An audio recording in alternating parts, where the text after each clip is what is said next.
ma vie professionnelle et ma vie personnelle aussi était dans ce domaine de l'art, puisque j'ai épousé un peintre et que j'étais éditeur de livres d'art, donc j'ai vraiment baigné là-dedans. Mais à un moment où la vie était un peu difficile, j'étais dans ma voiture et il y avait la radio. Et à la radio, une interview de Geneviève de Gaulle, Geneviève Antonios de Gaulle, qui était la présidente de la Télécarmonde à ce moment-là. Et le journaliste lui disait est-ce que vous croyez vraiment que parler de culture pour les plus pauvres, ça a du sens, alors qu'il faudrait peut-être d'abord donner un toit et se nourrir, et de quoi se nourrir. Et elle a répondu, mais bien sûr, oui, vous avez tout à fait raison. Ce n'est pas ce que fait ATD Carmonde, mais c'est un toit, une niche, un repas, une gamelle, c'est ce qu'on donne à un animal. Mais ce qui fait la différence entre un animal et un homme, c'est la culture. Et là, pour moi, ça a été un tremblement de terre. Je me suis dit, ah, il y a urgence. Elle a complètement raison. Et j'étais déjà bien engagée dans ma vie. Et le soir même, j'ai pris mon annuaire de téléphone, j'ai téléphoné à ATD Carmonde et on m'a dit, bah écoutez, oui, venez, bien sûr. Et je suis allée là, et puis a commencé mon cheminement avec ATD. Et j'y ai fait beaucoup de choses. J'ai fait des bibliothèques de rue, j'ai fait de l'accompagnement de gens du Carmonde qu'on appelle des militants Carmonde. Je vous expliquerai tout à l'heure comment et pourquoi. Et puis je fais à peu près tous les ans un séjour dans une maison de vacances familiales qui accueille des parents et leurs enfants qui n'ont jamais pris de vacances ensemble. Et c'est une expérience absolument inouïe parce que, si vous voulez, il y a beaucoup de choses pour les enfants dans le genre colonie de vacances ou autre. Mais des parents qui sont séparés de leurs enfants parce qu'ils sont placés, ou des parents qui sont toute l'année dans des conditions extrêmement difficiles et qui n'ont pas cette possibilité de vivre des vacances avec leurs enfants, je vous jure qu'ils ressortent de leur séjour dans cette maison de vacances. Moi je dis, comme s'ils avaient été repassés. Ils arrivent, ils sont froissés, ils repartent, ils sont transformés, mais même physiquement. Et voilà. Et donc c'est de tout ça que je voudrais vous parler, sans m'étendre beaucoup, et surtout, j'espère beaucoup qu'après, on aura l'occasion de dialoguer, que vous pourrez me poser toutes les questions que vous voulez, parce que je ne vais pas vous dire tout ce qu'est la ATD Carmonde, mais je vais vous parler vraiment plus spécialement de ce qu'est, pourquoi la culture. Alors, pourquoi la culture pour des gens qui vivent dans des conditions très difficiles. Voilà. Alors, je vous disais, militant ou une militante, chaque association en gros a son vocabulaire. Hein. Petit vocabulaire interne, il vaut mieux le connaître, comme ça on sait de quoi on parle. À Télécarmonde, il y a des gens qui sont des volontaires permanents. Ce sont des gens qui s'engagent aux côtés des plus pauvres à vivre une vie de grande modestie. Ils sont rémunérés, ils sont logés par le mouvement et rémunérés tous de la même manière, quel que soit leur rang d'études, leur responsabilité dans le mouvement ou leur situation générale. Et ils sont rémunérés, ils viennent d'être augmentés, 580 € par mois. 580 € par mois, ça exige la modestie de la vie. C'est très peu. Mais c'est un choix délibéré, et ce choix qu'ils font fait aussi que leur proximité de ceux qui vivent dans l'exclusion n'est que plus grande du fait qu'ils partagent beaucoup de choses, et qu'ils les ont en commun. Donc des volontaires permanents, au cœur du mouvement, parce que c'est pour eux que nous sommes là, il y a ce qu'on appelle les militants Carmonde, qui sont des hommes et des femmes qui ont connu, et qui, pour certains d'entre eux, connaissent encore la misère, et ces militants ont accepté de parler en leur nom propre pour les autres, et pour les leurs, de parler de ce qu'ils vivent. Et je vous assure que, pour en avoir entendu beaucoup, ce qu'ils ont à dire est d'une telle force, et souvent d'une telle simplicité, qu'on n'a plus qu'à se taire après. Donc des volontaires permanents, des militants Carmonde, et puis des gens comme vous et moi, qui sont des alliés. On appelle ça des alliés.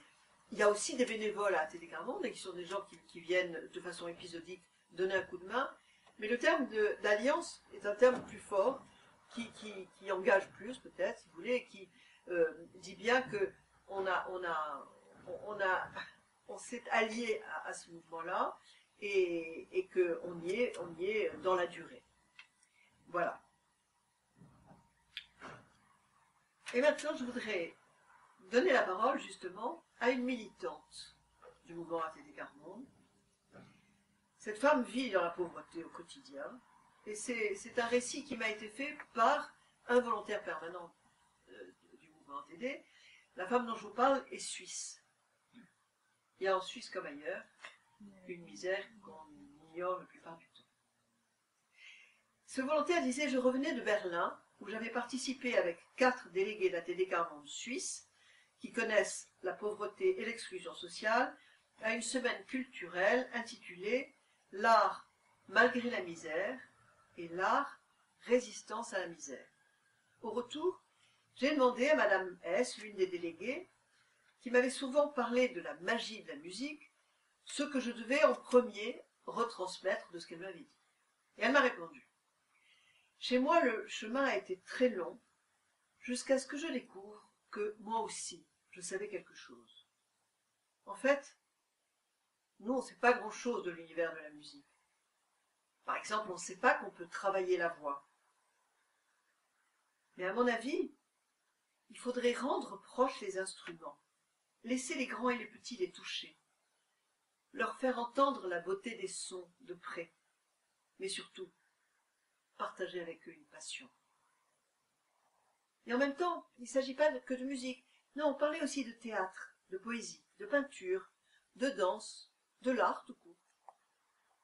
Car en chaque personne, c'est un autre point qui est sensible, un autre domaine caché et enfoui, où l'on pourrait accrocher, prendre la main. Et puis, en faisant le tour des personnes qu'elle avait citées, elle a parlé de sa cousine, qui est femme de ménage, mais qui n'a pas les moyens d'aller voir quoi que ce soit, mais qui aime l'opérette et qui aime le blues. Elle a parlé d'une femme d'une 40aine d'années qui habite une cité d'urgence et qui, elle aime le hard rock. Et qui est très très fière de son fils qui a créé un groupe avec ses copains. Et puis elle insiste sur l'importance de trouver quelque chose, il faut commencer, chercher, trouver quelque chose qui t'amène du recul, de la paix dans le tohu-bohu de la vie quotidienne, quelque chose qui te permette de te sentir vivant. Je vous dis que la parole des gens du Quart Monde et que nous efforçons de recueillir au plus juste de ce qu'ils disent, elle est vraiment très puissante. Elle dit: moi aussi, jusqu'à 35 ans, j'étais comme endormie, je traversais ma vie les yeux fermés, je subissais tout. Et elle ajoute que, après les actions culturelles d'ATD Quart Monde l'ont comme réveillée. Aujourd'hui, elle est devenue artiste peintre. Et à quelqu'un qui lui demandait pourquoi elle peignait, elle a répondu: je peins pour exister. Non, même pas. Je peins pour ne pas être rien.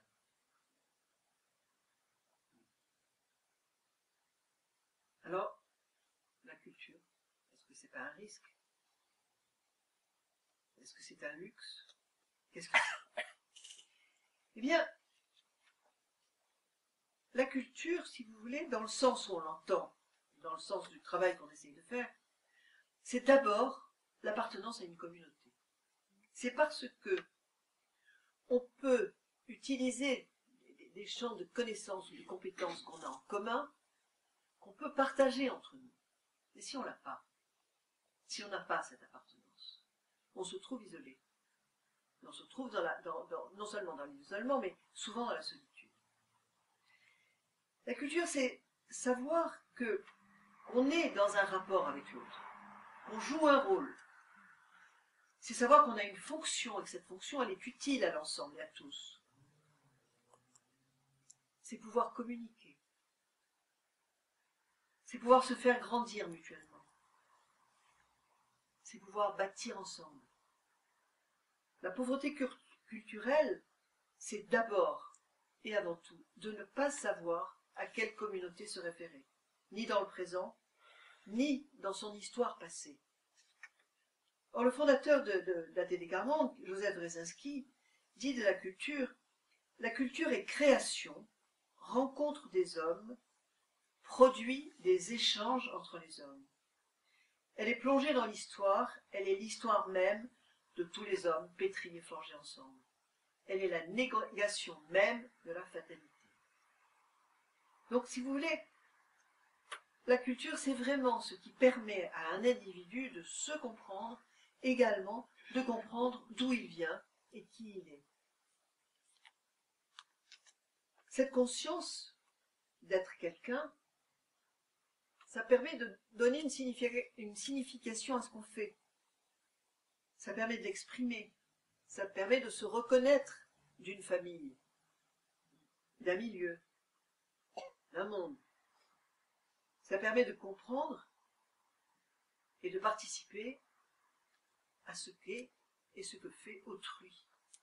Vous voyez qu'on est bien loin de la culture avec un K majuscule, qui est magnifique, hein, je ne viendrai pas à l'idée de dire le contraire, mais c'est beaucoup plus que ça, et beaucoup plus important que la simple connaissance ou le simple accès. Voilà. Ça veut dire que il faut se battre, il faut batailler. Il faut batailler pourquoi? Parce que la culture, c'est un droit. C'est un droit au même titre que le droit à l'école, le droit à la santé, le droit à la famille. C'est en 80, je vous dis un métier, j'ai la date un petit peu plus loin, que Joseph Brzezinski a été l'auteur d'un rapport il faisait partie du Conseil économique et social, il y a un rapport qui a été publié, encore aujourd'hui, c'est un des rapports qui est le plus souvent consulté au CESS. Et ce rapport, qui s'appelle Grande pauvreté et précarité économique, est un rapport qui a eu un énorme retentissement parce qu'il avait une manière d'inverser complètement les choses et de les poser différemment. Et ce rapport a été à l'origine de la loi de 99 contre les exclusions. Cette loi qui déclare et affirme que les hommes de ce pays et les femmes ont droit à la santé, à l'école, au sport, à la musique, à la culture, donc qui a bien énoncé l'existence d'un droit. Alors, très bien, mais pour pouvoir exercer un droit, il faut que ce droit soit clairement identifié, il faut qu'un certain nombre de conditions soient réunies pour pouvoir le faire. Et on est obligé de constater que la pauvreté et la misère empêchent singulièrement d'avoir accès à ce droit-là. Toujours Brzezinski, je le citerai beaucoup, hein, dans un colloque auquel il a participé, qui est un colloque qui avait lieu à Beaubourg, au musée d'art moderne, il a énoncé ce qu'il appelle les interdits qui pèsent sur le quart-monde. Et il dit, les hommes et les femmes du quart-monde sont interdits de famille. Malgré leur volonté acharnée de vivre en famille, ce droit leur est refusé. À travers l'errance, les placements d'enfants, les nantis visent, consciemment ou pas, à la dislocation, voire la destruction de la famille pauvre. Interdit de famille. Interdit de travail. Cette femme suisse dont je vous parlais tout à l'heure m'a dit il n'y a pas longtemps qu'elle n'avait jamais eu de travail, je veux dire continu. Elle a fait beaucoup de petits boulots, mais elle n'a jamais eu un jour un contrat de travail. C'est quand même incroyable. Donc interdit de travail, et si vous voulez, le fait d'être ballotté d'un endroit à l'autre, de faire tous les métiers, comme il dit souvent, je sais tout faire, c'est une phrase qu'on entend souvent, qui laisse dans l'ombre des mots qui sont devenus un slogan maintenant, qui est 36 métiers, 36 misères. Interdit de citoyenneté. Comment peut-on imaginer de voter quand on n'a pas d'endroit où vivre? Pas de domicile reconnu, pas de carte d'électeur. Interdit de famille, de travail, de citoyenneté, d'histoire. C'est l'interdiction d'entrer dans l'histoire des autres et d'y être reconnu comme partie prenante. Est-ce que notre peur les écarte? Ou est-ce que vraiment on pense que leur vie n'a aucun intérêt? C'est pas la réponse. Et enfin, dernier point, interdit de spiritualité.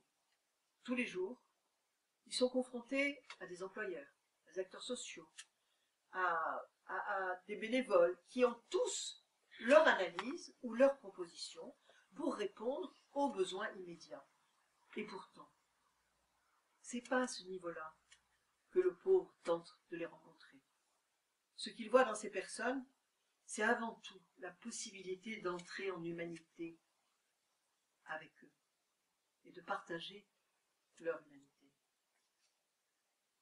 Tous ces interdits sont autant de freins pour avoir accès à la culture, au beau, à la poésie, à la musique.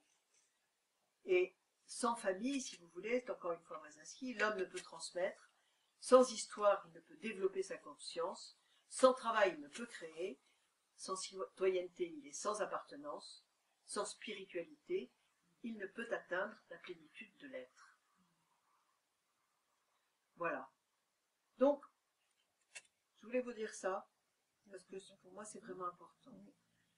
Alors, peut-être que en deux phrases, pour ceux qui ne sauraient pas exactement ou pas très précisément ce que c'est KTD Quart-Monde, vraiment en deux phrases, hein, c'est un mouvement qui a été créé en 1957 dans un bidonville à Noisy-le-Grand. Brzezinski était né dans la misère, il est devenu prêtre. D'abord, il était allé au petit séminaire parce que c'était gratuit et que sa mère l'a poussé à faire des études. Ensuite, il est devenu prêtre et son évêque l'a envoyé dans ce camp qui était un camp de l'abbé Pierre, qui avait été créé après l'appel de l'abbé Pierre. Ça faisait 3 ans déjà que ce camp existait. Et il y avait là 200 familles qui vivaient dans des conditions innommables, sur des socles en béton, du fibrociment par-dessus, pas de chauffage, pas d'eau, pas d'électricité, de la boue partout. C'était en plein champ. Noisy-le-Grand qui est maintenant relié par un RER à Paris, et les maisons ne s'arrêtent pas entre les deux. À l'époque, il n'y avait rien autour. Et donc, Brzezinski arrive là-dedans et il écrit au premier regard, j'ai su que c'était mon peuple. Dès le départ, il identifie le peuple de la misère comme un ensemble. Et dès le départ, il a comme intuition que toute cette laideur, toute cette saleté, toute cette dureté peut être contrebalancée par des choses belles. Et alors, il fait venir dans le camp des livres neufs. Il fait construire une chapelle, ils construisent tous ensemble une petite chapelle, qui existe toujours, et il demande à un peintre de ses amis de faire les vitraux. Le peintre, c'était Bazaine, qui est un peintre notablement connu dans les années 50, et tout le monde se moque de lui en lui disant les vitraux, ils vont être caillassés. Ils n'ont jamais été caillassés. Et non seulement ils n'ont jamais été caillassés, mais ils étaient l'objet d'une fierté de la part des gens du camp très grande. Une très très grande reconnaissance, parce que tout d'un coup, ça existe. On va s'arranger pour qu'il y ait un peu moins de misère. On dit qu'il faut l'éradiquer, hein, en agissant sur 3 plans. D'abord, avec les premiers concernés, pour obtenir l'application de leurs droits, auprès des institutions et des parlementaires, pour faire changer les lois. C'est ainsi qu'on a progressivement obtenu le DALO, le droit au logement opposable. Hein, c'est très bien d'avoir droit au logement, mais vous avez des tas de gens qui ont demandé un logement pendant 10 ans et qui ne l'obtiennent pas. Et ben, il fallait bien qu'il y ait en face quelqu'un à qui on puisse s'adresser, donc que ce soit opposable, pour qu'il puisse avoir gain de cause. Et le DALO, ça commence à marcher parce que on a obtenu que les municipalités qui ne construisaient pas de logements dans les proportions exigées par la loi seraient pénalisées et commencent à payer. Mais il y en a même qui préfèrent payer, Neuilly-sur-Seine en particulier, en banlieue de Paris, qui n'est pas l'endroit le plus paumé du monde, ils préfèrent payer plutôt que de construire des logements sociaux. En tout cas, ça leur coûte beaucoup d'argent et ça permet de faire d'autres choses. Voilà. Donc, le DALO, la CMU, couverture médicale universelle, le RMI, le revenu minimum d'insertion, si vous voyez, ce sont des gains du travail d'ATD Quart-Monde. Et enfin, dernier point, je rappelle, hein, le travail de faire reconnaître les droits par les gens eux-mêmes, auprès des institutions et des parlementaires et auprès de l'opinion publique, parce que toutes les campagnes citoyennes que nous faisons ont un but et un seul, c'est de changer le regard porté sur les pauvres. C'est-à-dire qu'on arrête de regarder de haut en bas. Tenez mon brave, c'est pas supportable. On est au même niveau, on est au même rang, on est à côté, on n'est pas au-dessus. Voilà. Voilà. Donc, si vous voulez, un autre point vraiment très important, quand on dit, vous savez, ça va beaucoup mieux. On a actuellement, il y a 90% des gens qui ont de toute façon un petit minimum pour vivre. Et bien, ATD Carmonde est là pour dire, ah oui, mais il y a les 10% qui restent. Ceux-là, c'est épouvantable, parce qu'ils ne sont même pas dans ceux qui ont pratiquement rien, mais quand même quelque chose. Ça veut dire que ceux-là, ils sont foutus, ils sont oubliés, ils sont totalement délaissés. Et donc, il y a ce souci permanent d'aller toujours et systématiquement vers celui qui est le plus pauvre, le plus exclu, le plus loin de pouvoir faire reconnaître ses droits. Et si vous voulez, c'était ça l'esprit de Brzezinski, parce que, en gros, si vous voulez, plus un être humain avait souffert, plus il avait été écrasé par le poids de la misère et de la honte, plus il devenait important et précieux. Et là, je crois que le message de l'Église, il est, bam, en droite ligne, hein, on est en plein dedans. Et Brzezinski s'est acharné à démontrer combien cette population était en dehors de ce qu'on appelle les droits de l'homme, et à quel point, et ça aussi c'est très important, les droits de l'homme sont interdépendants. Ce n'est pas de ne pas avoir droit à la culture qui va faire vivre quelqu'un dans l'exclusion, mais c'est l'ensemble des manquements à ces droits qui fait qu'il y a un moment où ça devient épouvantable. C'est quand on n'a pas le droit d'être logé, quand on n'a pas la possibilité de se nourrir, pas le droit d'être soigné décemment. Ces droits-là sont vraiment dépendent les uns des autres, ils sont inséparables, ils forment un tout. Et parmi je dirais, les actions d'ATD Carmonde, il y a aussi toute une action qui a été menée, on a vu que c'était dans les objectifs, auprès de la Commission des droits de l'homme de l'ONU, et on a finalement obtenu de faire reconnaître la grande pauvreté comme une violation des droits de l'homme. Et c'était pas rien.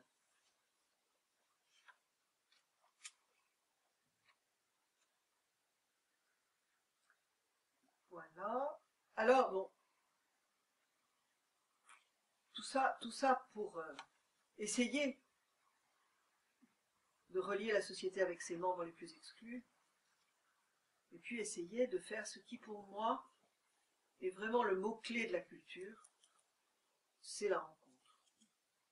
Une rencontre basée sur le dialogue, sur la compréhension mutuelle, sur l'union, sur la paix. Une véritable démocratie innovée à partir et autour de ses membres les plus fragiles. Tout à l'heure, Elisabeth disait, qu'on a dit cet après-midi en discutant que, mais je le redis parce que c'est vraiment important, si on essaye de faire avancer les choses, si on commence à faire avancer les choses par tous ceux qui sont en haut de l'échelle et qui ont tout ce qui leur permet de vivre agréablement et bien, ça ne fera pas avancer grand-chose.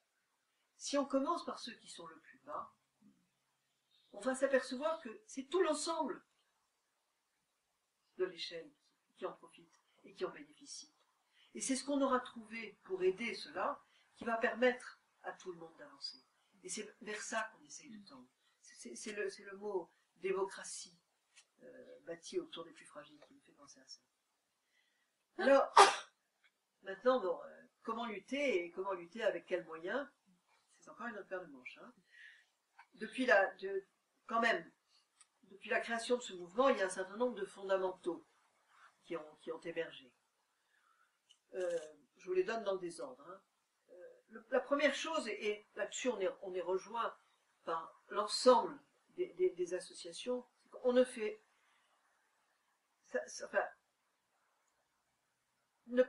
on ne veut pas faire pour. Je disais tout à l'heure, tenez mon bras, mais c'est exactement ça. On fait avec les gens. On se met à égalité, on est dans l'accompagnement, on n'est pas dans la distribution. La deuxième chose, et elle est très très importante, c'est qu'il faut absolument travailler dans la durée. C'est long, ça prend du temps et c'est difficile.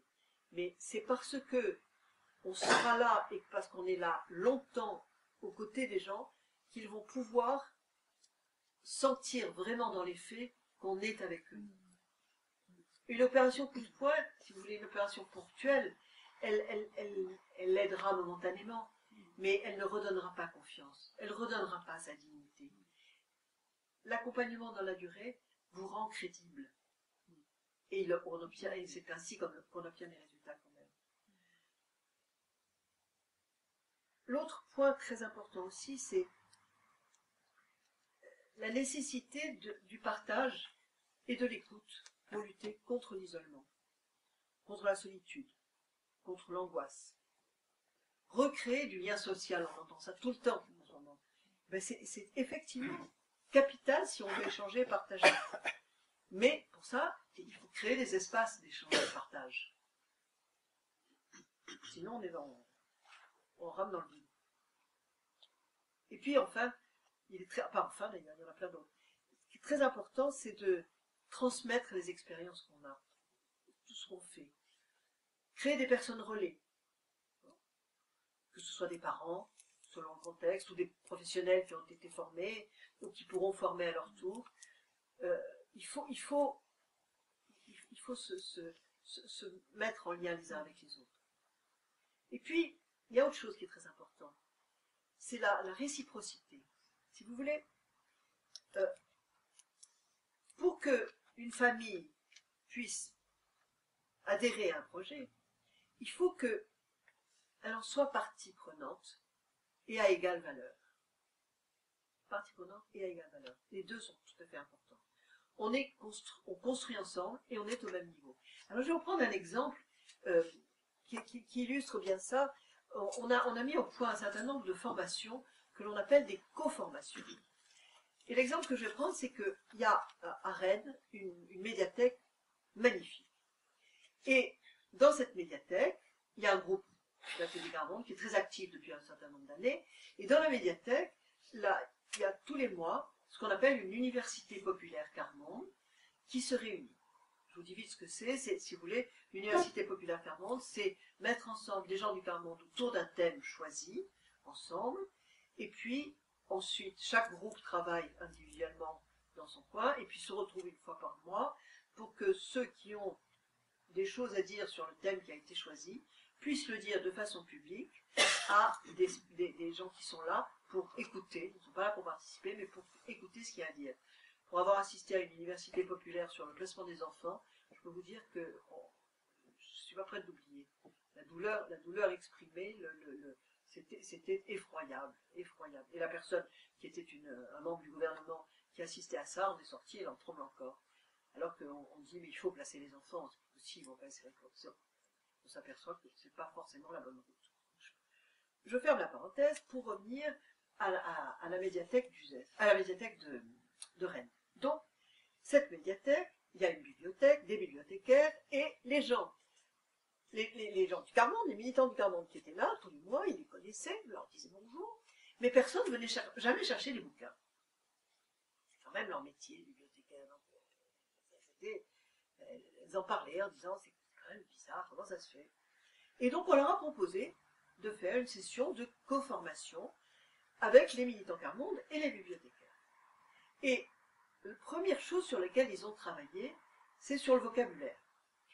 Donc ils étaient réunis et il y avait les bibliothécaires d'un côté, les militants Carmonde accompagnés par des volontaires permanents, et on a demandé à chacun dans son coin de travailler autour du terme livre. Et ça peut se comprendre, et ça devient très évident quand on l'a dit, mais personne ne s'y attendait vraiment sous cette forme-là. Quand les gens de la médiathèque ont pris la parole, ils ont dit, pour nous le livre, c'est synonyme de culture, c'est synonyme d'évasion, c'est synonyme de savoir, c'est synonyme de poésie, de beauté, etc. Et puis on a demandé aux gens du Carmonde ce qu'ils pensaient du mot livre, et ils ont dit, c'est la douleur, c'est l'exclusion, c'est l'échec. Et là, tout d'un coup, il y a eu une prise de conscience qui était extrêmement brutale et rapide. Ah bon? Eh ben oui, eh ben oui. C'est tout ça ce qui avait été vécu autour du livre. Et du coup, ils ont continué. Et ils ont leur session qui était formatée, hein, c'était, je crois, trois journées pendant 6 mois, une fois par mois, pendant 6 mois, j'en sais rien.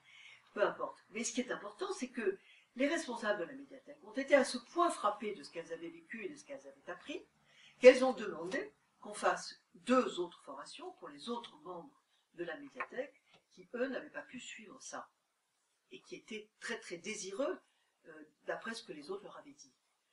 Donc, si vous voulez, la co-formation, elle repose sur cette idée très simple et très basique. Dites-moi ce que vous pensez, je vous dirai ce que je pense, et puis nous en parlerons ensemble. Mais ce que vous pensez a autant de valeur que ce que je pense. Ce que vous êtes a autant de valeur que ce que je suis. Et c'est parce que nous pouvons échanger, et c'est parce que nous pouvons l'évoquer ensemble, que tout d'un coup, ce qu'on a dit va nous permettre d'avancer, et d'avancer ensemble. Et là, effectivement, pour reprendre mon image de tout à l'heure, c'est toute la société qui va en avoir les bénéfices. Donc voilà, la réciprocité, c'est ça. Il faut aussi, c'est très important, lâcher prise. Un formateur, c'est pas un leader. Il n'y a pas de projet qui nous appartienne. Ce qui compte, c'est d'être en chemin. C'est souvent aussi même d'accepter de ne pas avoir d'objectif précis. On est là. Ça ne veut pas dire qu'on n'a pas de visée particulière, hein, mais ça veut dire qu'on accepte de sentir ce qui va arriver, sentir ce qui va se passer. Et le fait que ça se passe, c'est déjà en soi quelque chose. Et puis ensuite, il faut quand même faire des propositions à partir des compétences des gens. Hein, et les compétences des gens. Un exemple pratique encore. Comment voulez-vous que quelqu'un d'un monde puisse se rendre compte qu'une assistante sociale à qui elle a affaire, qu'elle ne supporte plus parce que chaque fois l'assistante sociale lui renvoie une image d'elle qui est insupportable ou parce que l'assistante ne peut rien faire et qu'elle est obligée de le dire. Comment voulez-vous que la femme du quart-monde puisse regarder l'assistante sociale autrement que comme une ennemie mortelle? J'exagère un peu, hein, je caricature souvent pour faire comprendre, mais... Alors que si tout d'un coup elle réalise que cette assistante sociale, elle a des patrons, elle a des résultats à donner, elle a un métier à défendre, il y a toute une réalité, et évidemment les choses changent quand même complètement. Et de son côté, l'assistante sociale, si elle comprend elle aussi qu'un regard un tout petit peu différent, même malgré sa fatigue, malgré son découragement de ne rien pouvoir faire, etc., qu'un mot dit différemment et une écoute un peu différente va pouvoir faire changer les choses, ben voilà. À partir des compétences des gens, écouter et comprendre. Voilà. Et puis enfin, un dernier point qui va nous ramener à la culture, c'est il faut savoir valoriser les 5 sens. Hein, bien sûr, on est des cerveaux, mais on est aussi des gens qui ont du goût, de l'odorat, du toucher, vous voyez, de l'ouïe. Et ça c'est très immédiat, mais c'est quand même très très très important dans la relation à l'autre quand même. Et c'est aussi par ce biais-là qu'on peut aborder la musique, qu'on peut aborder la peinture, qu'on peut aborder les différents outils d'expression. Voilà. Alors pour essayer d'avancer sur tous ces thèmes et sur tous ces sujets, il y a ce qu'on appelle des réseaux Brzezinski. Alors, les réseaux Brzezinski, ils sont structurellement, ATD n'a pas une grande passion pour les organigrammes, mais enfin, en gros, si vous voulez, disons qu'il y a quand même une direction nationale qui s'appelle une délégation générale nationale, il y a 2 personnes, il y a une délégation générale internationale, il y a 4 personnes, et puis il y a des représentants du mouvement auprès des grandes institutions, l'UNESCO, le Comité national des droits de l'homme, la CNCDH, le Conseil économique, social et environnemental. Donc on est dans les endroits de décision où les grandes décisions sur les lois et sur les grandes orientations politiques se prennent. Et pourquoi est-ce que je vous disais ça? Je disais ça, oui, pour la structure d'ATD. Et tous ces responsables de la direction et les gens qui nous représentent auprès des grandes institutions s'appuient d'abord sur les militants quart-monde et c'est capital, dont la parole est retransmise par les volontaires. Les volontaires, dans leur mission, ils ont à écrire régulièrement et tous les jours. Donc ils écrivent, et ils n'écrivent pas leurs commentaires. Ils écrivent ce qu'ils ont vu et ce qu'ils ont entendu. Mais quand vous le faites pendant 8 ans et que vous suivez pendant 8 ans la même famille, et que vous réalisez votre écrit, là vous voyez le chemin parcouru. Mais si vous ne l'écrivez pas, vous en aurez perdu la plus grande partie. Donc, cette parole des plus pauvres, qui est vraiment au centre du mouvement, elle est aussi représentée par les réseaux. Vous savez, quand on dit le net, hein, le network, Internet, ça veut dire filet, ça veut dire réseau. Une maille de filet, s'il y en a une qui part, c'est un grand trou qui se passe. Donc, ces réseaux Brzezinski, ils ont pour but de mettre en relation des gens qui ont des compétences dans leur domaine ou qui ont eux-mêmes des réseaux dans leur domaine et qui ont comme objectif prioritaire de travailler dans le sens du mouvement. Et donc il y a 6 ou 7 réseaux. Il y a un réseau famille, il y a un réseau culture, il y a un réseau voilà, santé, école, famille, vacances, travail et logement. Voilà. Hein, et tout ça, ce sont des gens qui sont soit des professionnels, soit des militants associatifs, soit des membres d'ATD, ou pas, parce que dans le réseau culture, il y a beaucoup de gens qui ne font pas partie du réseau culture. Simplement, ils viennent, ils sont là, on se concerte, et ils sont là pour échanger avec nous sur leurs bonnes pratiques. Savoir ce qui marche chez les uns ou chez les autres, c'est extrêmement utile. Voilà. Alors, je vais peut-être revenir, et puis après, je vous donnerai la parole, à la même personne dont je parlais tout à l'heure, et qu'on appelle Madame S, et à ce que disait le volontaire d'elle. Il disait, quand j'ai connu Madame S en 1981, son mari et elle étaient en pleine tourmente. Il y avait les dettes, les difficultés scolaires des 2 enfants, qui venaient de revenir d'un placement en institution, la difficulté de pouvoir s'expliquer avec les responsables de l'école, avec l'administration, l'incompréhension des voisins. Dans les 10 années précédentes, la famille avait déménagé 13 fois, errant d'un village à l'autre, habitant souvent de vieilles maisons délabrées, et même, pendant près d'une année, dans une tente aux abords d'un village. À l'époque, dit le volontaire, j'avais du mal à comprendre pourquoi, au milieu de leur logement marqué par leur vie très difficile, il y avait un grand piano noir qui brillait. En fait, elle tenait absolument à ce que sa fille aînée puisse apprendre à jouer d'un instrument. Et elle s'endettait pour le lui permettre. Alors bien sûr, elle s'attirait les critiques d'un nombre incroyable de gens bienveillants qui la traitaient d'insensée, voire de folle. Mais aujourd'hui, sa fille a 35 ans, elle joue pas du piano, mais elle suit de manière passionnée des cours de tango, où elle a entraîné son mari, qui est un homme plutôt timide. Et tout en habitant son corps, de santé fragile, un corps qui a des migraines terribles et des moments de vertige, elle danse. Elle danse et elle bâtit sa vie. Oui, il y a une solidité dans sa vie aujourd'hui. Un travail la plupart du temps, un métier entre les mains, un couple qui tient la route. Ce que je veux dire, c'est que quelque chose est resté en elle. Elle a créé un livre de poèmes. Et j'ai une certaine confiance quand j'entends cela. Non pas une garantie pour que sa vie ne soit plus jamais dans la tourmente. Non, je sais qu'elle aura aussi des pires moments, comme sa mère. Mais à ces moments-là, elle aura entre les mains quelque chose qui lui permettra de prendre du recul, de souffler, de laisser revenir la force, de crier et de hurler peut-être aussi à travers l'art, afin de se sentir vivante, de survivre, de résister. À travers ces témoignages et puis la connaissance d'une famille acquise, je voudrais peut-être vous poser une question que je me pose aussi à moi souvent. Souvent, on nous demande à ATD Quart-Monde combien de familles sont sorties de la pauvreté grâce à nous, grâce à notre action. Mais, pour l'instant, on n'a jamais encore demandé, j'ai rarement entendu, combien de citoyens ont changé. Comment, dans son ensemble, notre société a changé pour refuser que certains soient abandonnés.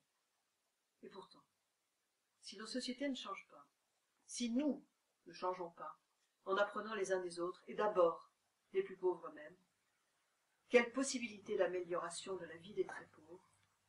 Quelle possibilité d'accès aux droits fondamentaux y a-t-il pour eux?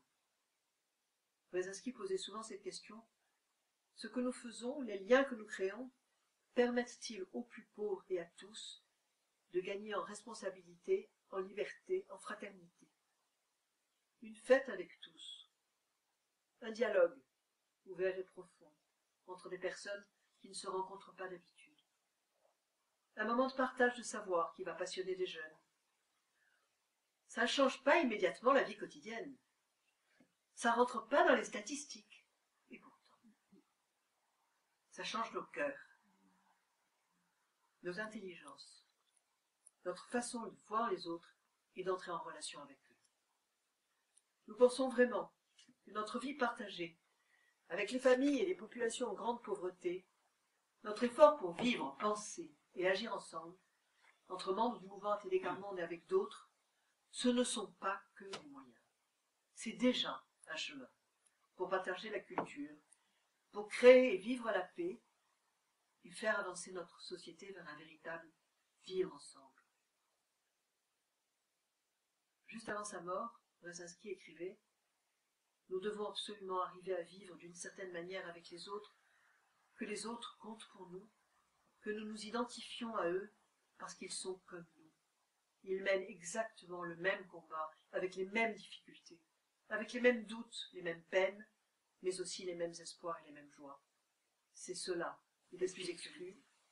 Est-ce qu'on est prêt à les remarquer, à les écouter, à les traiter avec respect, à trouver les moyens pour qu'ils puissent prendre la responsabilité de leur propre vie, ainsi que celle de la communauté?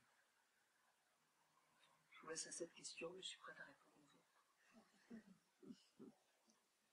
Merci de votre attention.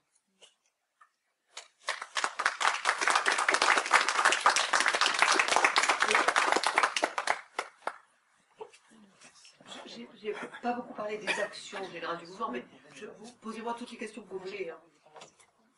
Allons-y. Alors, simplement, quand je pose une question avec le micro, fermez le vôtre, parce que sinon, oui, ça, bien sûr, c'est clair. Où est-ce que je ferme là? Oui. D'accord. Voilà. C'est toujours la première question qui est difficile, après ça vient tout seul. Allez-y. Moi, je vais vous poser la première. Non, ça y en a une là-bas. D'accord. Parce que justement, vous avez parlé de vivre ensemble à l'instant. Oui. Et de ce réseau Vivre Ensemble, justement, vous développez sur les accès. Oui, d'accord. Je vais vous en dire un petit peu tout à l'heure. On prend peut-être plusieurs questions. Voilà, on va prendre plusieurs questions et puis je réponds. Fermez votre micro. Hein.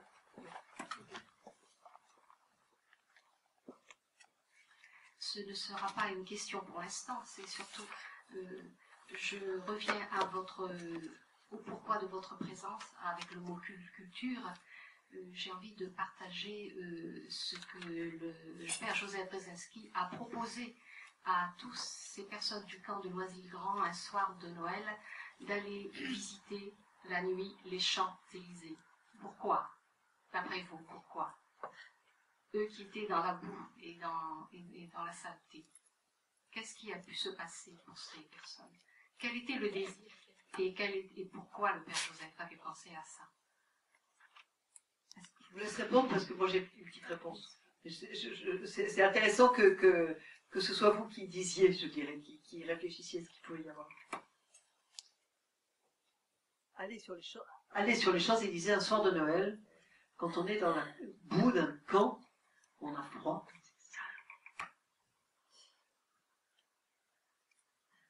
C'est le Père Noël qui arrive. Qu'est-ce qu'il veut répondre? Oui, pardon.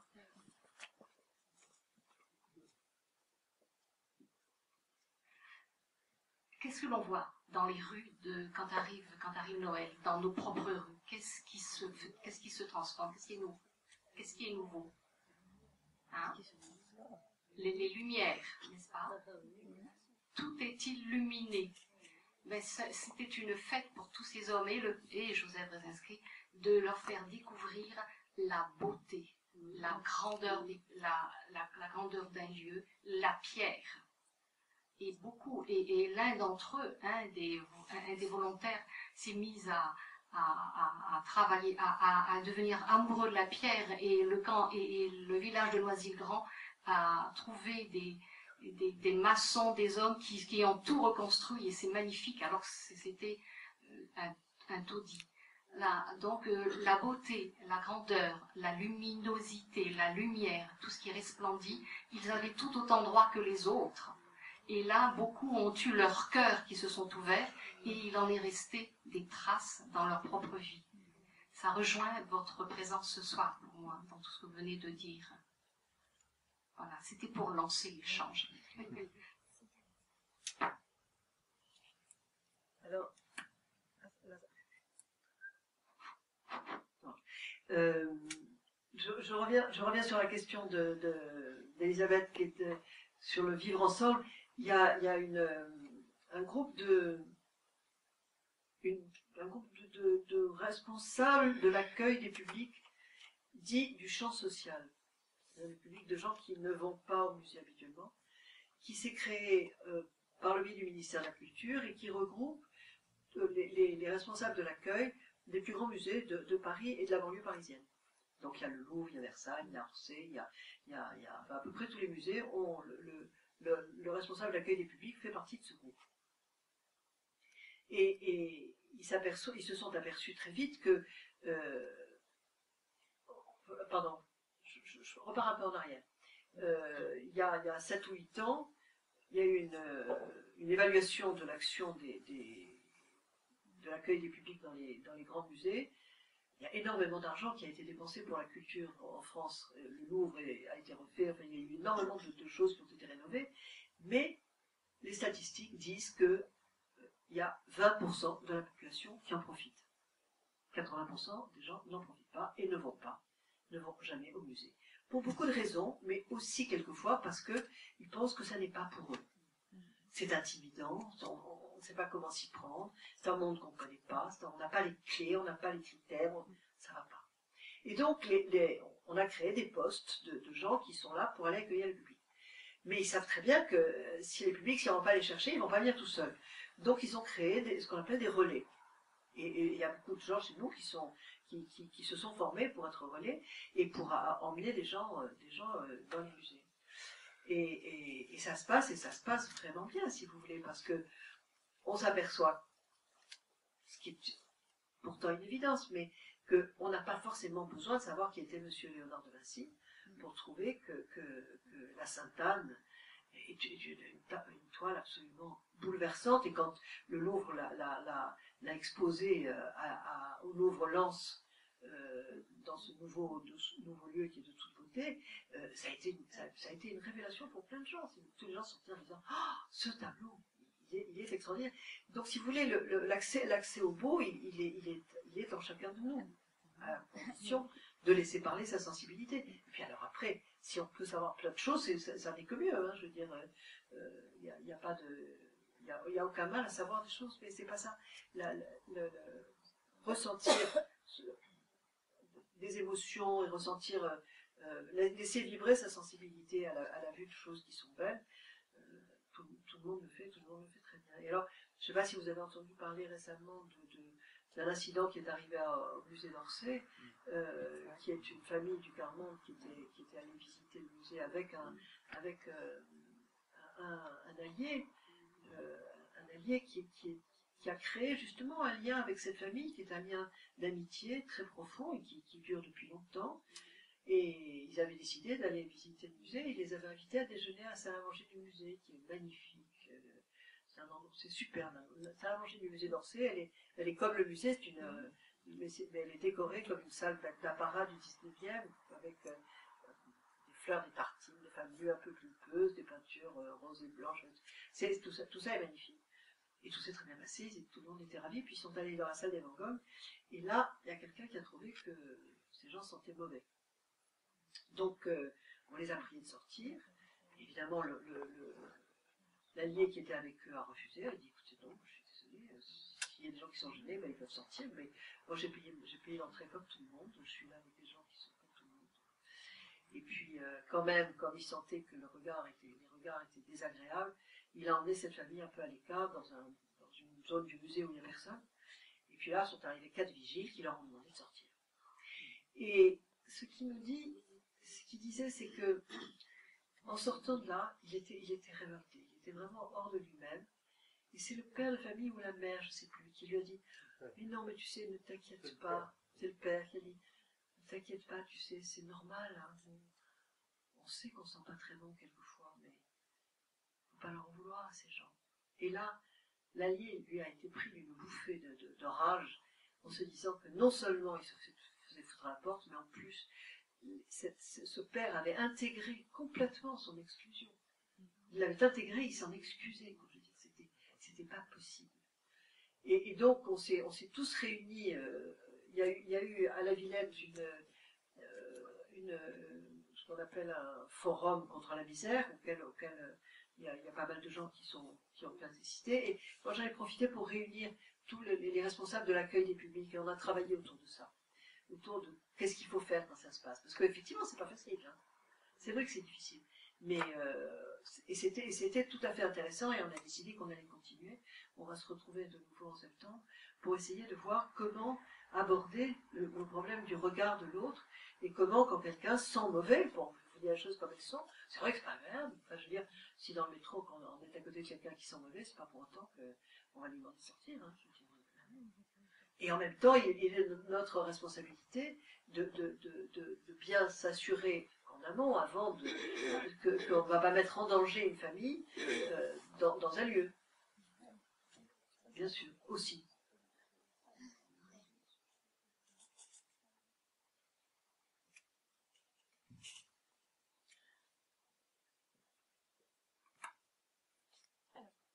Qui veut prendre la parole?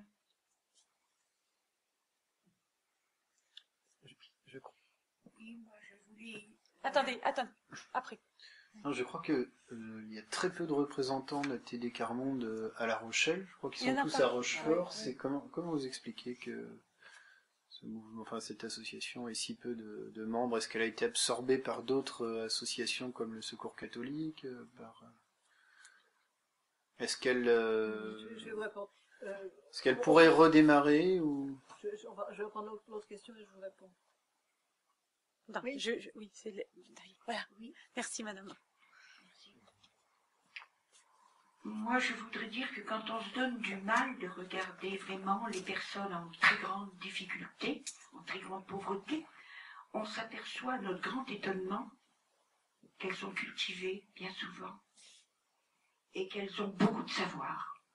Ce qui est souvent très étonnant. En approfondissant, on est des fois très étonné. Je trouve que c'est eux qui nous en apprennent beaucoup. D'autre part, moi j'ai une association où il y a de la musique, où les personnes dansent. Et une personne me disait ces temps derniers, elle avait perdu ses parents, elle était vraiment dans un état assez... Elle n'arrivait pas à comprendre la perte de ses parents, la perte de beaucoup de choses.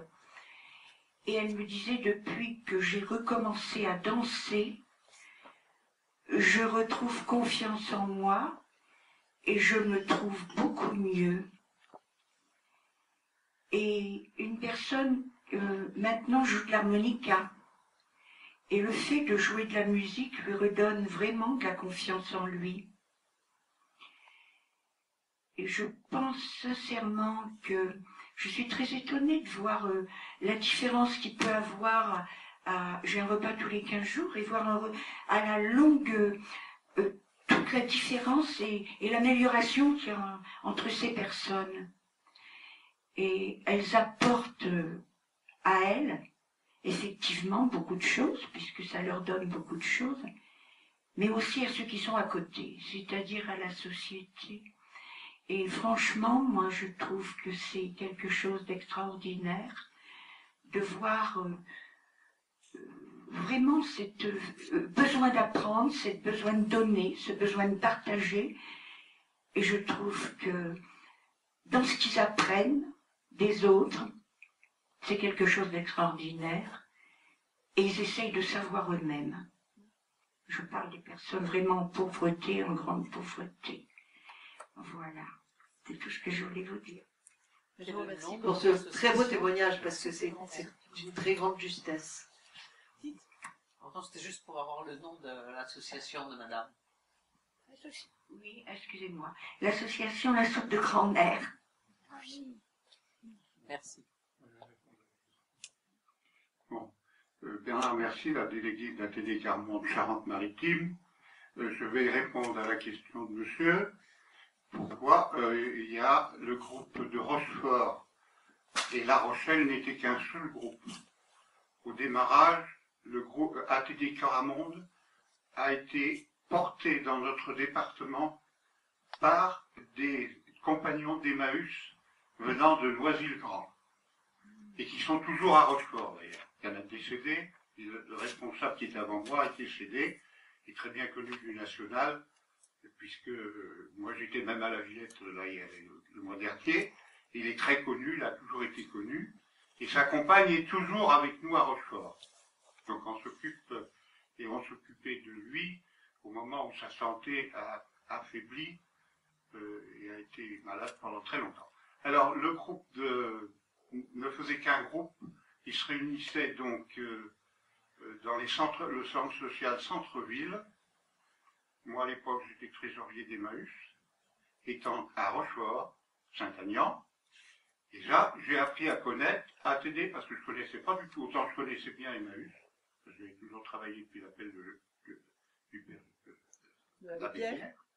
Et j'ai été appelé à représenter Emmaüs au sein d'ATD Carmont.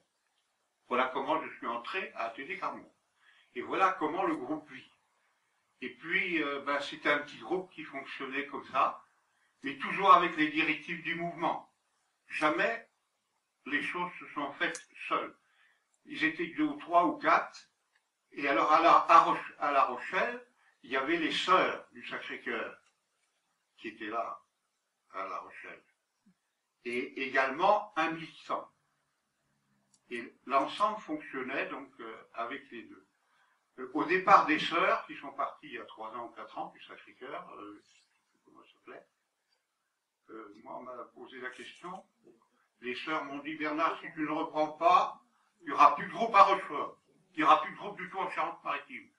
Alors je me suis lancé, j'ai approfondi le mouvement parce que je ne le connaissais pas.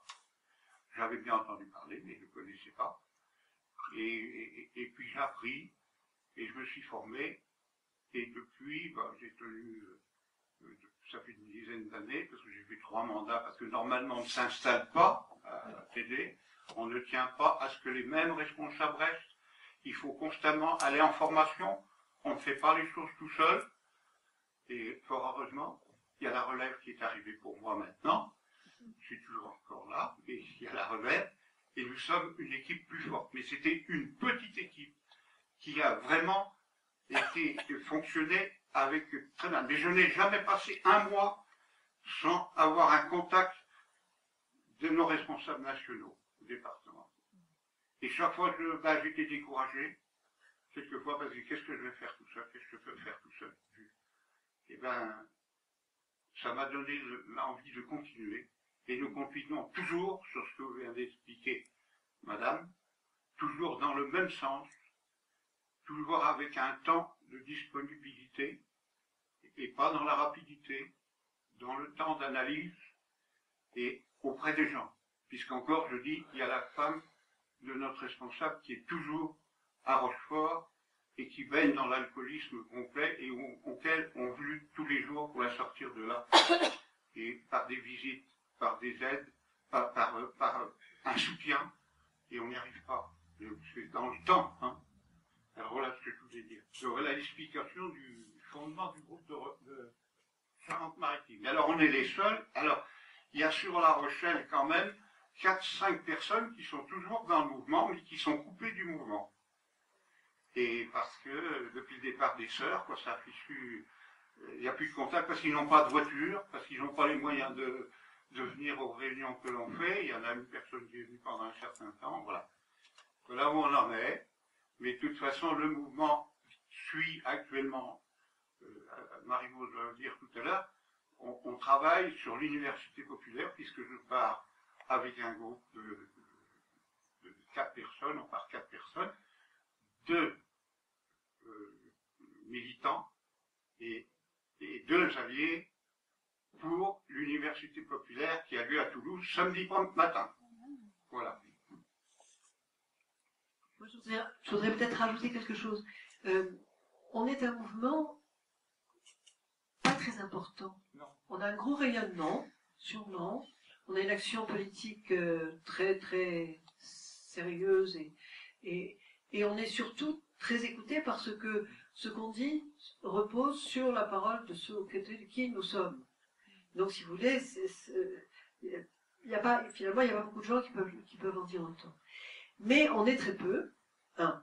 Et deuxièmement, on a, sur le plan financier, un budget relativement restreint, des frais généraux qui sont, je crois, de l'ordre de 5%, ce qui est pratiquement rien, et on a une volonté d'éthique financière qui consiste à ne pas dépenser d'argent pour autre chose que ce qui fait notre vocation première, c'est d'être auprès des plus pauvres.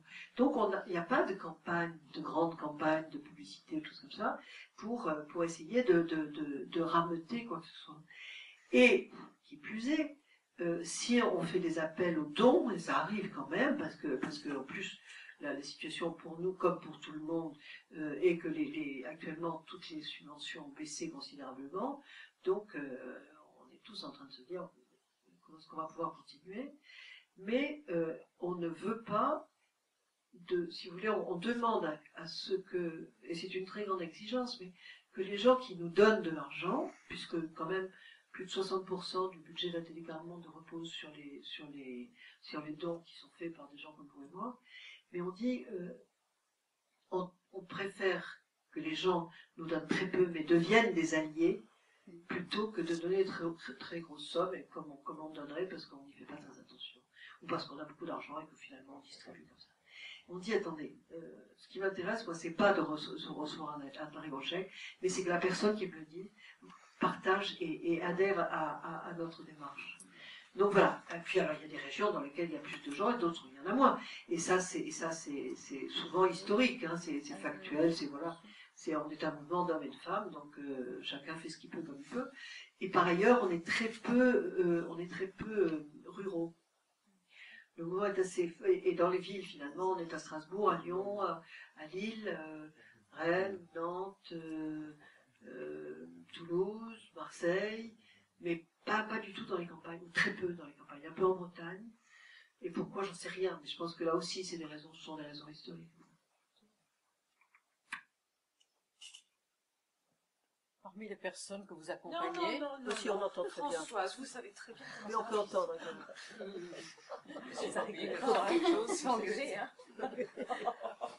Parmi les personnes que vous accompagnez, il n'y a que des Français, où il y a beaucoup d'étrangers. Non, je dirais qu'il y a actuellement, ça dépend des endroits. À Paris, il y a pas mal d'étrangers, essentiellement dans les banlieues, parce qu'on est plus dans les banlieues qu'à Paris, logiquement. Mais il y a je dirais actuellement, il doit y avoir à peu près 60% de Français, si vous voulez, et de gens qui sont malheureusement dans une longue histoire de misère. Ça Bernard Massier vous disait, oui. Quelqu'un qui était au camp de Noisy-le-Grand et qui est encore dedans, quoi, qui ne s'en est pas sorti. Bon. Mais c'est malheureusement une longue histoire, enfin, la misère qui se transmet de génération en génération, qui colle, en fait. Et c'est ça ce qui par moments vous casse, enfin. On enlève toute énergie et toute envie de se battre, et puis en même temps, il faut recommencer, quoi. Il faut pas lâcher. Mais c'est tout à fait vrai qu'on fonctionne comme le levain, vous voyez, il ne faut pas beaucoup de levain pour faire gonfler une pâte. Hein. On est plutôt ça que comme du blé qu'on lâcherait et qui tomberait un peu au ventre. On est beaucoup très engagés, très impliqués, mais pas très nombreux. Pas assez d'ailleurs, pas du tout assez, parce que quand même la crise des dents, ou n'aidant pas, il y a une accélération de l'exclusion, ce qui est grave. Voilà. Vraiment grave. Qu'est-ce vous intervenez dans les camps de Rome? Merci. Oui, oui, oui. Nous intervenons dans les camps de Rome et on a même réussi à faire il y a l'année dernière en octobre, on a fait au musée d'art et d'histoire de Saint-Denis une journée honneur aux Roms. À Lyon, pareil, à Noisy-le-Grand, il y a maintenant un camp de Rome aussi avec lequel on est en train d'être en lien. Bien sûr, bien sûr. Vous savez, les Roms, ils sont plus exclus que tous dans leur propre pays. Enfin, on va dire renvoyer en Roumanie, mais c'est les tuer, quoi. Parce qu'ils sont haïs. C'est invraisemblable. Mais ce sont des hommes et des femmes comme nous. Hein.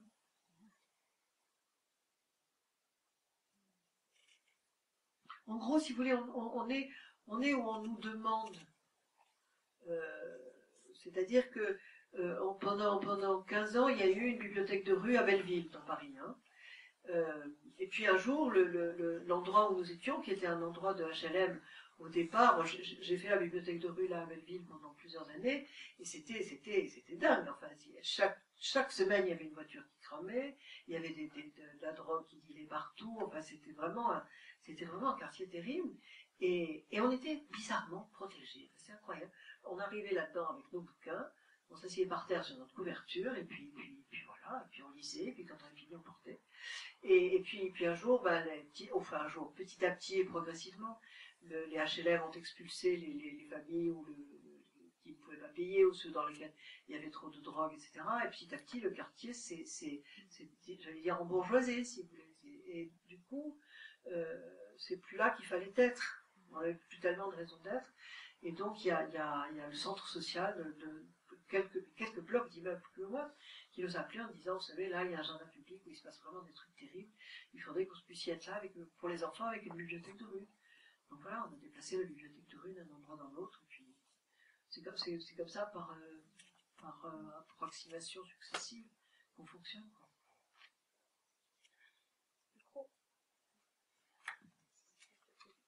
Ça fait ce que vous venez de raconter colle bien avec ce que j'ai envie de vous demander. Est-ce que vous pouvez nous raconter un peu comment vous arrivez à accrocher les gens et à obtenir leur adhésion à vos propositions? Alors les enfants qui traînent un peu dans les jardins publics et qui s'ennuient le mercredi après-midi, on comprend bien le fonctionnement de la bibliothèque de rue, mais leurs parents, les adultes, comment vous arrivez à les rejoindre et à obtenir leur adhésion? Je ne sais pas si je pourrais répondre à obtenir l'adhésion, mais en tout cas les rejoindre. Si on prend l'exemple de la bibliothèque de rue, je dirais que ça se fait tout seul, parce que quand on arrive, on n'est pas dans un lieu fermé, hein. On est là dans un square ou sur le trottoir, dans un lieu public. On est toujours les mêmes, toujours à la même heure, toujours le même jour. D'ailleurs, on a publié le bouquin qu'on a publié pour montrer comment ça se passe une bibliothèque de rue. La fille qui l'a écrit a appelé son livre Quand est-ce que vous ouvrez dehors? Et quand on arrive, on y est, par exemple, on y était nous tout le samedi après-midi à 2h, quand on arrivait à 2h15, ils nous attendaient, et on se faisait engueuler. Tu as vu l'heure qu'il est, tu n'étais pas là, hein. Moi j'étais là à 2h et toi tu n'y étais pas. Mais ce côté public fait que au bout d'un moment, on va chercher les enfants. On repère celui qui ne vient jamais. On s'arrange pour le savoir et pour le savoir par les autres enfants. On va le chercher. Parce qu'on va le chercher, on rencontre les parents. Quelquefois, on parle à travers la porte. Il y a une famille, on a mis 1 an et demi à ce qu'ils nous confient leur enfant. Mais on n'a pas lâché. On était là. On est allé chercher. Puis un jour, elle a dit d'accord. Mais le jour où elle a dit d'accord, cette femme, peu de temps après, est venue nous proposer de nous aider. Or, elle ne voulait pas que l'enfant vienne. Vous voyez? Donc, c'est pas magique, quoi. C'est vachement loin. Il faut s'accrocher. Mais je crois que le fait que l'action est objectivement su de tous, puisque tout le monde sait qu'on est là. Et parce que, comme on est aussi dans la durée, souvent on a eu les grands frères ou les grandes sœurs Alors évidemment, c'est plus pour eux, mais ils nous amènent des petits. Et cette espèce de familiarité fait que les parents, tous ne le font pas, hein, mais quand ils le font, il y a une vraie relation qui se noue. Alors, est-ce qu'ils adhèrent à nos principes? Non, mais on ne le cherche pas non plus. Hein. Et surtout, une fois que ça va, je veux dire, une fois qu'on a réussi à ce que les enfants aillent à la bibliothèque municipale, ils n'ont plus besoin de nous. On va ailleurs. On n'est pas là pour durer. Hein. On est là dans la durée, mais c'est pas le but essentiel. La bibliothèque de rue, c'est l'exemple facile. Je pensais aussi aux co-formations ou aux autres choses dont vous nous avez parlé. Et là, peut-être, ça demande d'autres façons d'approcher les gens ou d'obtenir, je parlais d'adhésion à vos propositions, pas d'adhésion à vos valeurs. Alors là, je dirais volontiers que ça c'est le travail des volontaires permanents. Si vous voulez, il s'est passé à Rennes, par exemple, dans un HLM, mais vous voyez, c'est pas à Rennes en général, c'est dans un lieu donné, dans un HLM, dans un lieu où il y a 18 tours, et dans une des tours, il y a un volontaire permanent de la Télé-40, qui est un burkinabé, qui habitait là avec sa femme. Il y a vécu pendant 3 ans. Et pendant 3 ans, il n'a rien fait d'autre que de vivre là, de rencontrer les gens, d'accompagner les enfants à l'école, d'aider sa femme. Il était là pour ça. Et il y a eu à Rennes une exposition au musée qui était à l'honneur d'une famille de mosaïstes italiens du 19e. À Rennes, il y a des mosaïques superbes encore maintenant sur les immeubles. Et c'était au tournant du siècle, du 19e, 20e, bien sûr. Et donc le musée a fait l'exposition sur la famille Odorico, et ils sont allés au musée, c'est-à-dire ce burkinabé, et des familles de son immeuble. Et là, ils sont allés, en sortant, ils avaient vu regarder ces mosaïques. C'est vrai que c'est un art très accessible, hein, la mosaïque. Et il y a une femme qui a dit, si chez nous il y avait des choses belles comme ça, il y aurait moins de violence. Et ça l'a secoué Grégoire en question, parce qu'il s'est dit, elle a bigrement raison, et donc il est allé trouver la conservatrice après, en lui disant, voilà, qu'est-ce qu'on pourrait faire pour faire des mosaïques aux gens de l'endroit où je suis, et il l'a fait. Il a trouvé le mécénat qu'il fallait pour acheter les matériaux, et petit à petit, ils ont créé un atelier de mosaïque. Actuellement, dans l'entrée de l'immeuble, il y a 20 mètres de mosaïque qui ont été scellés dans le mur. Parce qu'ils sont allés trouver le directeur du HLM. En disant, là, on a fait tout ça, on est très fiers de nous, mais on voudrait pas que ça s'abîme, on voudrait que ce soit dans notre immeuble, et puis qu'on dise que c'est nous qui les avons fait. Et puis, comme c'était petit monde, parce que l'entrée était effroyablement sale, et bien, petit à petit, ça a pris 3 ans. Hein. Mais le directeur des HLM qui gérait ce coin-là a fait refaire l'entrée de l'immeuble et fait sceller mais dans l'entrée, pas derrière. On leur avait proposé une salle au fond, je sais pas quoi. Ils ont dit non, on veut qu'on les voit, on veut qu'en rentrant, on les voit tout de suite. Quand je dis la durée, c'est pas une blague, hein, c'est vraiment beaucoup de temps. C'est pour ça qu'il ne faut pas se décourager. Mais c'est pour ça que c'est dur aussi. Il faut vraiment beaucoup de temps pour arriver. À Noisy-le-Grand, si vous voulez, il y a maintenant des enfants dont les parents étaient dans le camp, et il y en a qui sont extraordinaires. Il y a eu pour Noisy est en train d'être détruit, parce que c'était devenu insalubre, c'est des choses des années 50 qui n'étaient pas faites pour durer, quoi. Et puis maintenant, elles ont rien détruit, mais elles vont être reconstruites. Et en attendant, les gens qui sont logés là, il faut bien les mettre quelque part. Alors on attend, et on les reloge au fur et à mesure. C'est-à-dire une famille dans l'appartement A, au premier A, on lui trouve un logement, son appartement se libère, donc on va rapprocher une famille dans un autre qui va aller dans cet appartement-ci, et comme ça, petit jeu de proche en proche.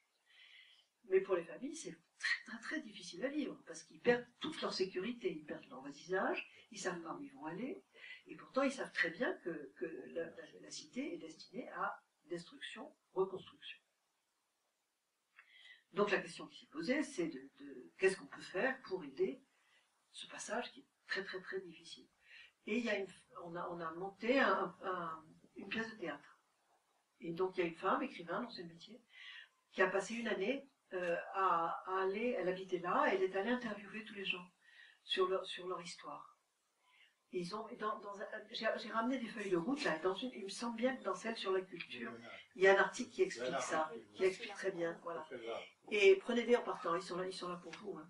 Et donc elle explique que, donc elle est allée interviewer les gens, et ils ont fait jouer par les habitants de la cité une pièce qui est l'histoire de ce lieu.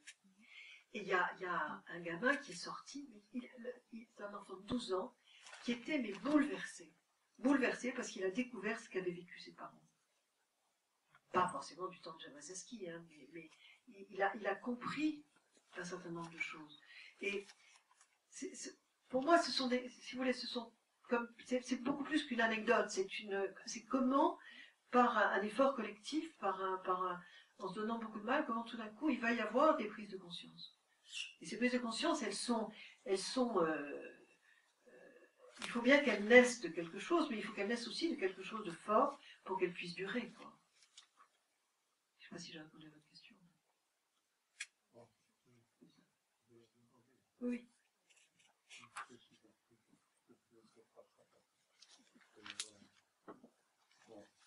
Je redemandais là un petit peu, parce qu'on a parlé bien sûr des gros groupes, ce sont des grands groupes.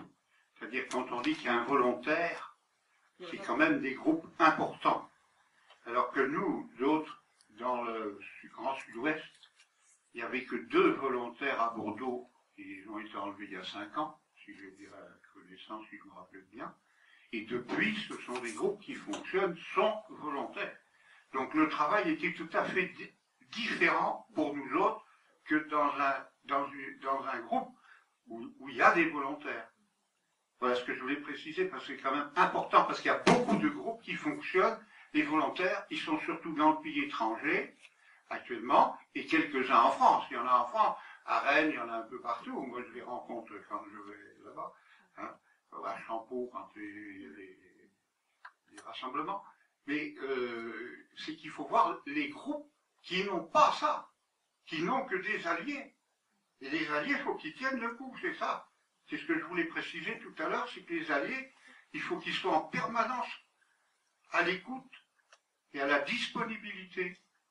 Il faut y passer du temps. Il faut y passer du temps. Moi, ça tombe bien, je suis en retraite. Et voilà, c'est ce que je voulais préciser quand même, parce qu'il y a beaucoup de groupes qui n'ont pas de volontaires. Ça représente très peu les volontaires. Je vais juste compléter, car nous sommes ensemble. Effectivement, il y a cette permanence des alliés très, très patiente, très humble, très simple pour accompagner. Mais à Rochefort, nous avons deux groupes. Nous avons un groupe de militants qui nous retrouvent il y a quelques années, qui nous retrouvent de 2h30 à 18h. Vous voyez, c'est toute une après-midi. Et ça se termine par ce temps qui leur est donné, ce lieu où ils peuvent se retrouver en liberté et en confiance. C'est un lieu de parole. Une fois par mois, une fois par semaine. Toutes les semaines. Une fois par semaine. À leur demande. À leur demande. Nous avons maintenu parce qu'ils ont... Pour certains, c'est avec ceux qui vont à la messe, c'est les 2 sorties de la semaine. Donc c'est extrêmement important. Et nous avons depuis l'année dernière un groupe d'alliés, mais c'est une fois par mois, le mardi soir. Ce sont des personnes qui travaillent. Ce que je voulais, alors je vous donne ces détails-là pour notre fonctionnement, mais je rejoins la question de Madame pour comment atteindre un petit peu les familles en difficulté. Nous ne sommes pas seuls, nous sommes avec des partenaires de solidarité. Il en existe dans toutes les villes. Et nous avons les assistantes sociales. Les assistantes sociales découvrent ce que sont ATD Quart Monde, pas toutes, mais certaines à Rochefort. Nous faisons un gros effort pour les rencontrer. Un tout petit autre point, une de nos responsables régionales est une assistante sociale, elle habite Tarbes. Notre région est la région du Grand Sud-Ouest, c'est très vaste. Et effectivement, quand elle parle, elle dit que moi, depuis que je suis à TD Carmonde, je ne travaille plus de la même manière. Je vois ces personnes avec d'autres regards, avec un cœur autre. Donc il se passe une autre relation. Ce que je voulais aussi ajouter, c'est que avec les partenaires, nous avons un temps de visibilité qui est le 17 octobre, la journée mondiale du refus de la misère. Il faut que nous en parlions plus pour que les gens puissent connaître. À Rochefort, depuis 2 ans, le 17 octobre n'est pas un dimanche. Alors nous avons 2 temps. Le dimanche après-midi, pour s'ouvrir sur la place de la ville, nous avons toute une animation festive avec nos partenaires. Alors, vous avez des partenaires culturels. Il y a une chorale qui nous offre une soupe chaude à la fin de l'après-midi. Partagée avec Emmaüs qui apporte le réchaud pour réchauffer la soupe. Donc, vous voyez, c'est vraiment du partenariat. Nous avons comme partenaire culturel tout un groupe de hip-hop dont les petits frères sont à l'école des grands et qui dansent et qui viennent offrir fidèlement leurs prestations. Et là, si vous voulez avoir des jeunes, quand ils sont sur la scène, vous êtes entouré de jeunes en bas. Ça, c'est très fort. Nous avons des jeunes danseuses du conservatoire qui a aussi, depuis l'année dernière, monté en fonction sur le thème, donné leur pas de danse. Et l'année dernière, c'était sur la misère, la misère amène la violence, mais il nous faut chercher les chemins de la paix. Je vous assure que nous avons eu un spectacle fantastique de 2 groupes de danseuses, un sur la paix et l'autre sur la colère. C'était remarquable. Donc, c'est dans ces rencontres, c'est dans ces animations du dimanche après-midi sur la place publique, avec tous les autres partenaires qui amènent aussi leur public, que là, on peut sensibiliser ou faire entendre et faire découvrir ce qu'a TD Carmonde. Et dans le temps, peut-être que nous serons rejoints par d'autres. Voilà. Merci. Je voulais demander, vous parliez de partenaires, donc on voit bien que ce sont des partenaires institutionnels. Quel est le lien avec d'autres associations On est en lien très régulièrement. Enfin, là, je parle juste pour moi, pour ce que je connais, quoi. Disons, au niveau de la culture, il y a au ministère de la Culture, on a constitué un groupe qui s'appelle le groupe des exclusions. Et on est avec le Secours populaire, le Secours catholique, le Emmaüs, la FNARSAT, la FNARS, avec toutes les grandes associations et toutes les grandes fédérations d'éducation populaire. On se retrouve assez régulièrement 3 ou 4 fois par an pour évoquer ce qu'on fait, pour essayer de trouver entre nous des accords pour obtenir le plus de subventions possible. Enfin, on travaille très très en lien les uns avec les autres. Hein. Mais chacun garde sa personnalité parce que on n'a pas toujours les mêmes ni les mêmes objectifs ni les mêmes combats, mais en gros pour finir on se soutient de façon très solide. Hein.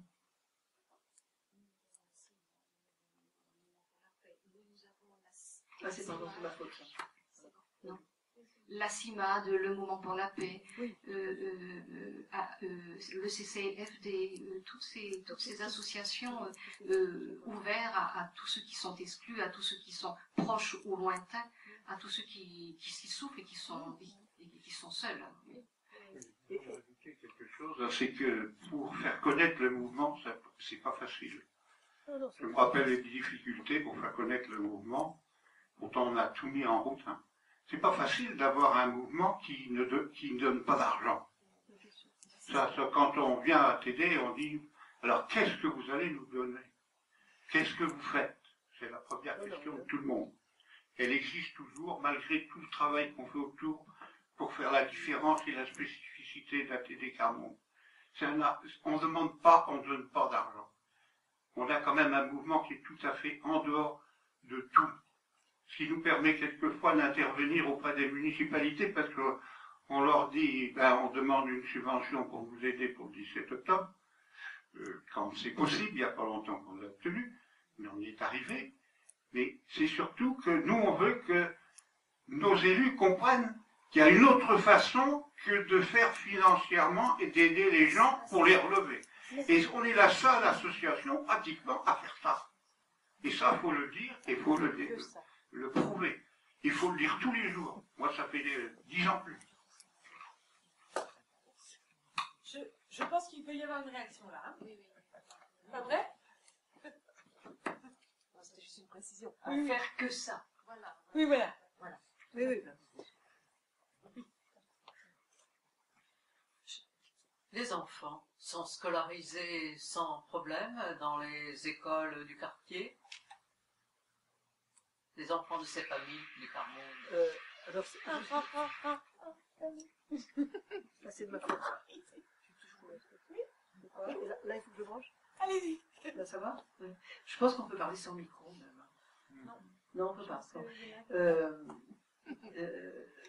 Les enfants, en général, ça n'existe pas. C'est évident. Donc, on se bat beaucoup, pour que, et c'est en particulier vrai pour les Roms, parce que chasser de camp en camp, ou de bidonville en bidonville, si c'était des villes, il y aura au moins cette solidarité-là, mais c'est malheureusement des petites poches d'où ils partent régulièrement. Donc toute notre bagarre, c'est d'arriver à ce que les enfants soient scolarisés. Mais surtout, ce qu'il faut bien se mettre en tête, c'est que le rapport à l'école, pour une famille qui a vécu dans la misère, c'est le rapport à la vie. C'est-à-dire que ils ont... Et pourquoi ils font des enfants? Mais parce que les enfants, c'est la vie. Et parce que ce qu'ils espèrent par-dessus tout, c'est que leur enfant réussira ce qu'eux n'ont pas réussi. Donc c'est capital, l'école. C'est capital. Mais encore faut-il que les conditions soient réunies. Et quelquefois, c'est épouvantablement difficile. On a fait un énorme travail sur l'école qui s'est terminé, qui s'est couronné, disons, par un colloque qui a eu lieu à Lyon. Et qu'on a quand même réussi à réunir toutes les fédérations d'éducation, de parents d'élèves, de toutes tendances réunies, les fédérations de professeurs. On a réuni des familles du Carmonde, et on a réuni, oui,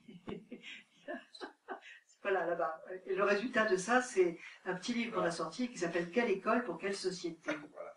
Et ce qu'on a essayé de dire, c'est ça justement. C'est de dire, attendez, on voudrait que... L'éducation nationale, actuellement, elle fonctionne comme une lessiveuse. C'est-à-dire qu'elle les sort régulièrement, et hop, on est éjecté. Et chaque année, il y a je ne sais combien d'enfants qui sortent complètement du paysage. On ne voit plus, on ne les connaît plus. Et alors qu'on devrait réintégrer tout ça. Et ce qu'on dit, si vous voulez, c'est faisons une école pour notre société, faisons une école pour tous. Arrêtons les écoles ghetto, avec des écoles de riches d'un côté et des écoles de pauvres, mettons ensemble les enfants et prenons une éducation qui va mettre les enfants ensemble. Et ça c'est exactement, on est exactement dans ce qu'on disait qui est le propre du combat d'ATD et qui est bigrement difficile, c'est vrai. C'est vrai que c'est difficile. Je ne dirais pas le contraire. Mais ça vaut la peine. Hein. Je peux vous dire que ça vaut la peine. Alors, ça se fait par petits groupes, si vous voulez. Ça se fait. J'ai une amie qui est en train de monter un groupe dans un arrondissement de Paris, qui n'est pas un arrondissement ni particulièrement populaire, ni particulièrement bourgeois, mais voilà, elle a monté un petit groupe de réflexion autour de la pensée de Brzezinski. Qu'est-ce qui, dans cette pensée, est différent de ce qu'on sait, de ce qu'on vit, en quoi ça nous aide. Ils se retrouvent comme ça, 2 fois par mois, je crois, avec un texte autour duquel ils travaillent. Et puis ils verront. C'est comme ça que ça monte, petit à petit. Mais je crois quand même que pour que ce combat puisse être reconnu pour ce qu'il est, il faut vraiment se parler les uns les autres. Hein. Enfin, il n'y a pas que pour ça, d'ailleurs. Mais c'est vraiment par une manière de se rejoindre, quoi, que l'on pourra avancer. Oui.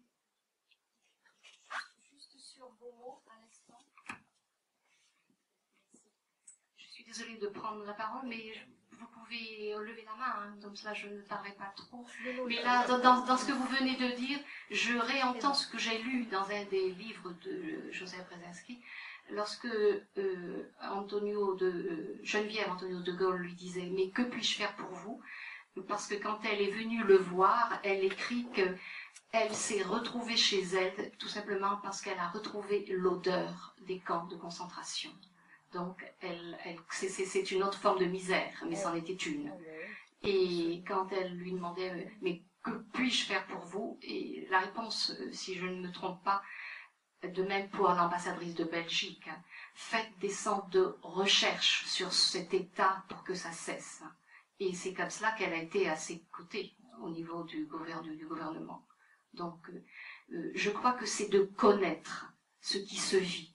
Autant que nous ne connaissons pas ce que vivent les personnes en difficulté car nous n'avons pas les mêmes conditions de vie, eux ne connaissent pas les nôtres, et l'université populaire, c'est un lieu comme cela pour connaître.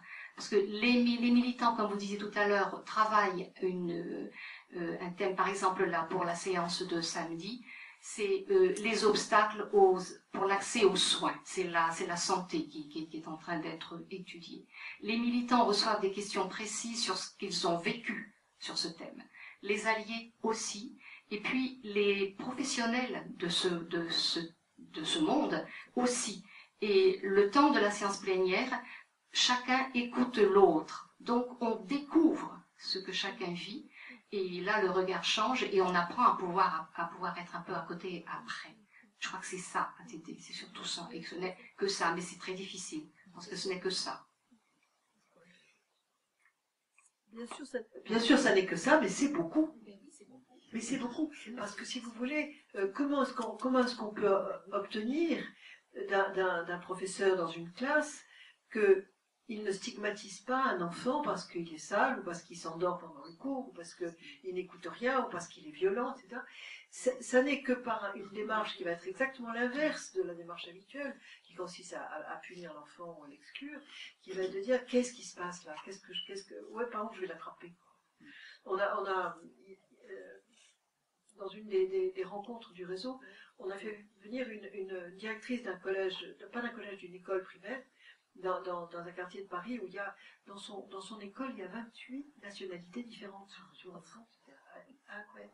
Et elle nous racontait que quand elle est arrivée là, c'était un lieu de violence, mais incroyable. Tout le monde hurlait. Les enfants passaient leur temps à passer à la porte, c'était épouvantable.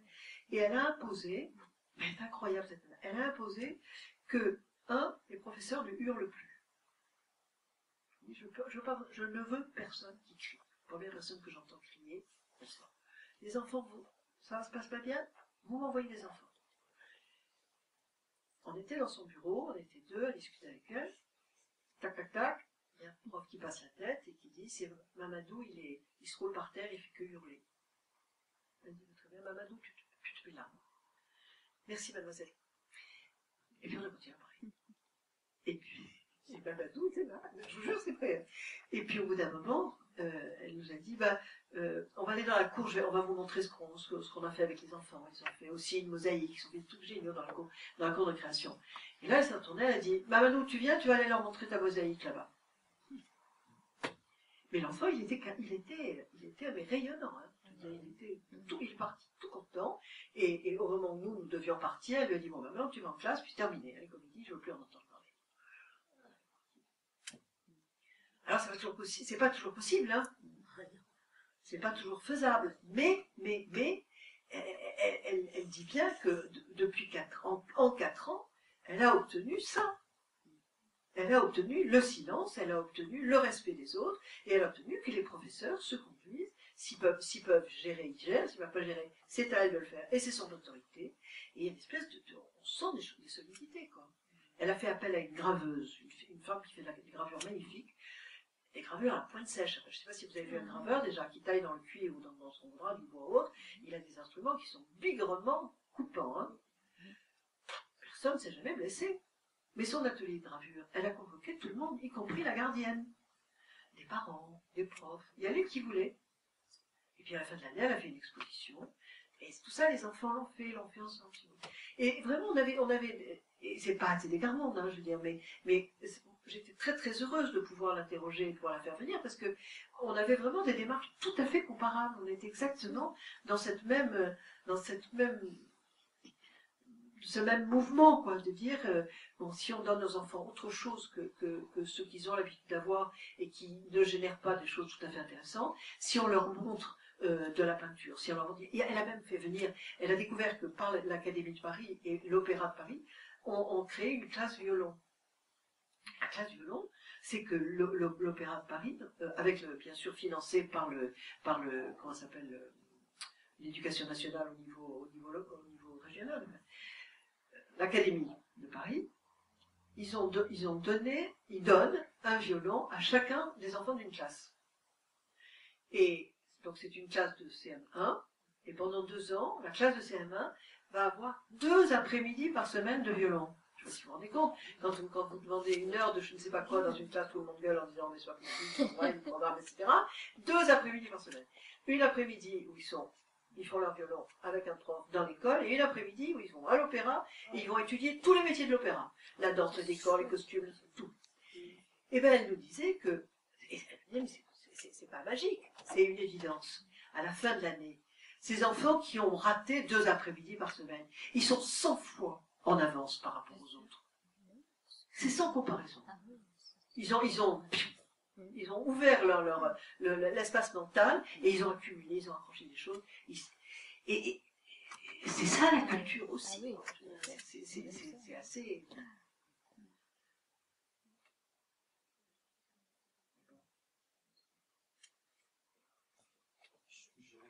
Je pense que nous avons tous des attentes, et eux encore plus, et comme ils se sont toujours sentis exclus, eux les enfants, les adultes, quand ils peuvent rencontrer quelqu'un qui leur dit, bon ben, dites vraiment tout ce dont vous avez envie, et bien là, comme vous dites, ils sont neufs pour tout ce qui va rentrer dedans d'eux, donc ils reçoivent et ils se transforment.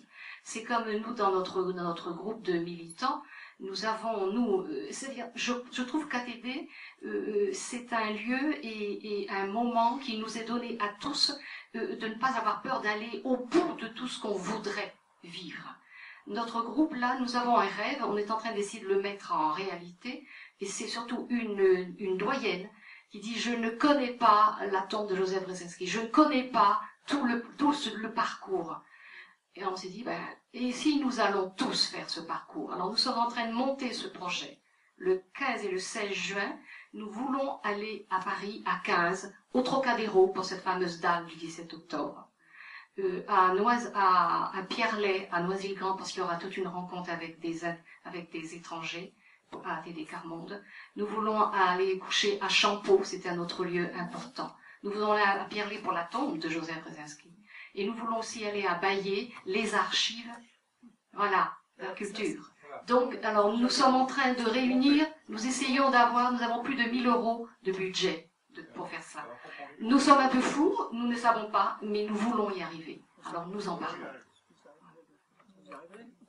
Je voudrais juste, là, très vite, parce que le temps tourne, mais vous dire juste 2 choses. La première, c'est que la Journée mondiale du refus de la misère a été nommée ainsi par l'ONU, et c'est venu à la suite d'un 17 octobre, au cours duquel, c'était d'ailleurs 6 mois avant sa mort, Brzezinski a réuni 100 000 personnes au Trocadéro, sur la dalle des droits de l'homme, où ils ont célébré toutes les hommes et les femmes de la misère, et ça a été une cérémonie absolument extraordinaire. Donc 17 octobre 87. Depuis au Trocadéro est posée une dalle, c'est-à-dire au sol, si vous voulez, il y a une dalle qui a été gravée, dans laquelle il y a entre autres cette phrase: là où des hommes et des femmes sont condamnés à vivre dans la misère, les droits de l'homme sont violés. S'unir pour les faire respecter est un devoir sacré. C'est une chose. L'autre chose, c'est les archives du mouvement qui se trouvent dans un lieu qui est un village qui s'appelle Baillé en France.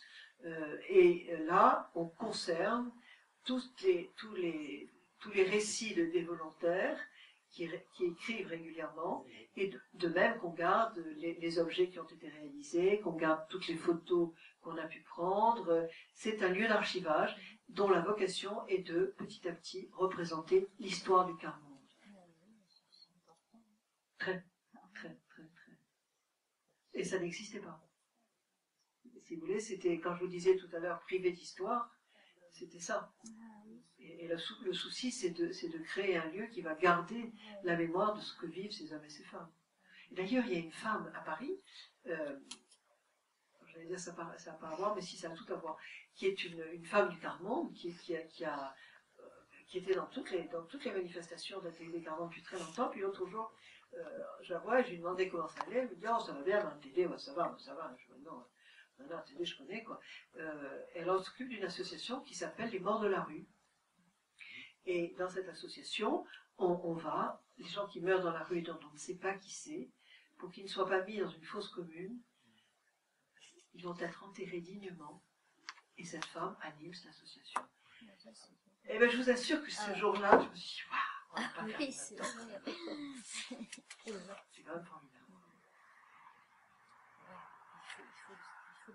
On va peut-être vous laisser partir. Oui, je voulais encore dire un petit mot là, juste pour dire que sur le journal Feuille de route,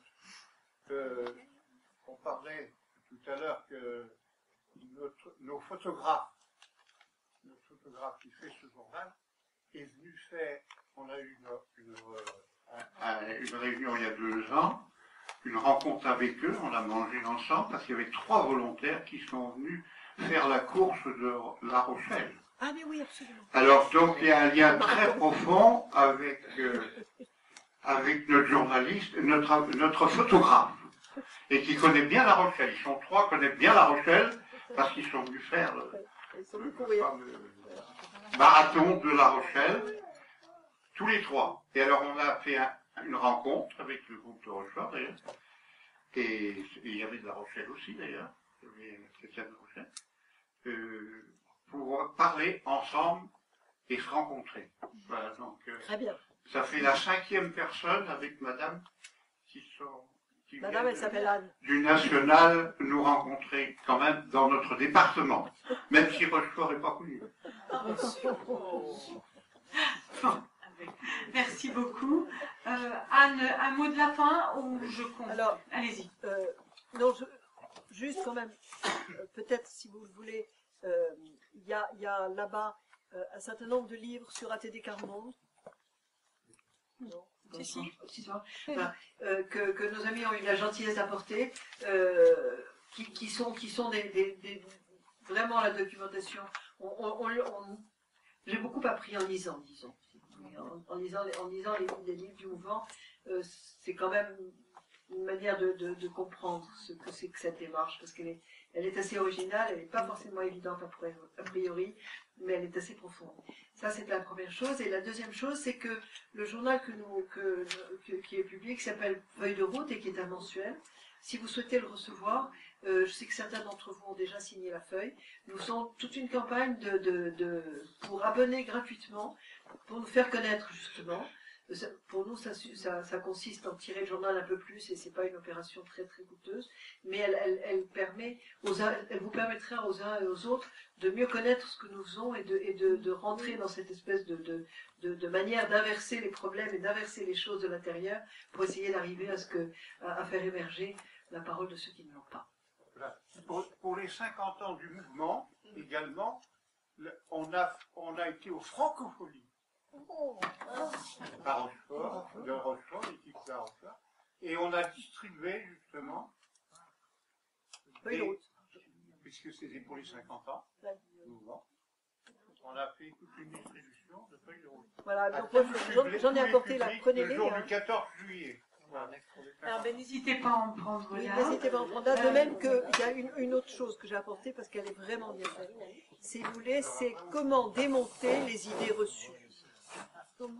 Démonter les idées reçues, si vous voulez. Vraiment, les pauvres, ils ne travaillent pas parce qu'ils ne veulent pas travailler, parce que c'est tellement mieux d'avoir le RMI et puis de rien foutre. Comment démonter les idées reçues en 4 pages. Non, enfin, pas toutes les idées reçues, mais enfin, quand même un certain nombre. Et vraiment, ce sont des faits, si vous voulez. Ce sont des faits, et beaucoup de choses vous renvoient aussi quand même sur Internet pour approfondir si on le souhaite. Mais c'est vraiment, on l'entend tellement et tout le temps que quelquefois c'est à hurler. Enfin. Donc on s'est décidé à réfléchir, à voir comment on pourrait le démonter. On est en train de préparer un livre qui paraîtra à la rentrée. Je suis censée plancher sur comment faire comprendre l'importance de la culture et le rôle que ça joue, alors que c'est pas forcément la chose auquel tout le monde pense, et même au contraire. Voilà. Non, Elisabeth, je crois que... Oui, excusez-moi. voilà, allez-y. J'avais juste... Allez-y, J'avais juste un jour une idée comme ça. Voilà, fallait pas y toucher. Faut pas que je me touche. De toute façon, je vais pas vous inviter. Voilà, j'avais une idée un jour, c'était de lancer l'idée de parrainer une personne ou une famille. Comme on le fait pour un enfant à l'heure actuelle, quelquefois. Pourquoi ne pas parrainer une personne, c'est-à-dire assurer ses besoins, l'emmener quelque part, l'aider pour aller voir une assistante sociale, je sais pas, des choses Je vais comme vous dire, c'est une idée merveilleuse et très généreuse, et c'est très bien. Ne le faites pas seul. Ah oui, c'est ça. Donc, voilà. C'est-à-dire que si vous vous chargez de quelqu'un, Ah oui, c'est fou. sachez, vous savez, c'est le petit prince, hein. Tu es responsable de ta rose. Hein. Sachez qu'à partir du moment où vous avez commencé, le jour où vous ne pouvez plus, pour des raisons X, Y ou Z, l'abandon que vous allez faire provoquer, il sera pire que si vous avez pas. C'est pas vrai, j'exagère. Mais, et encore une fois, je caricature pour faire toucher du doigt. Donc, oui, bien sûr, accompagner, enfin, on dit plutôt que parrainer, je dirais accompagner.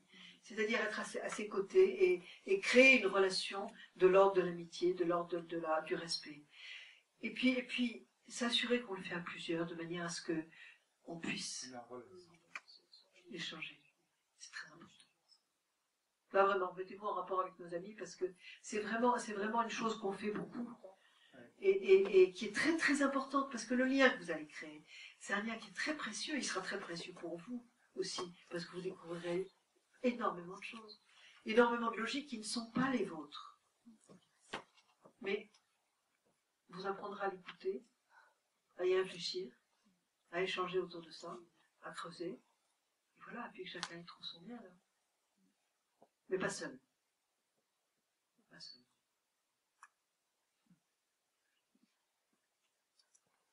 Eh bien, je vous remercie de votre attention. D'accord. Voilà.